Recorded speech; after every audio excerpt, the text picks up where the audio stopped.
Estaban carruchándonos. Estos estaban carruchándonos, era tirándole. ¿Qué signo es vos?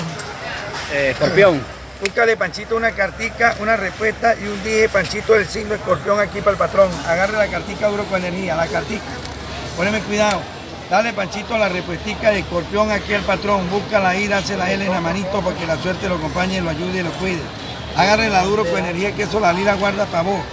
Decirle de qué color quiere el dije. Dame una roja ahí. Busque, Panchito, el color que él dijo. Búsquele una peonía de río, una de color roja. Peonía de río grande, la grande. Dase la L en la manito para la buena suerte, roja.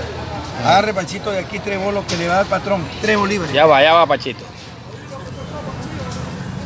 Toma. Agarre, Panchito, 3 bolívares ahí. Agarre duro con energía. Dale para la puerta y ponga de pila. Mira, ¿y dólares? Busque los dólares, Panchito. Aquí hay 1, 2 y aquí hay 3. Panchito, búsqueme un dólar aquí, ve. De aquí entre este poco de billete hay un dólar. Usted me va a buscar un dólar y lo va a sacar ahí para que el pana lo vea. ¿Cuál es? Sí, el dólar. ¿Cuál es? Búscalo y sácalo de ahí que te sabe cuál es el dólar. ¿Cuál es el dólar, papá?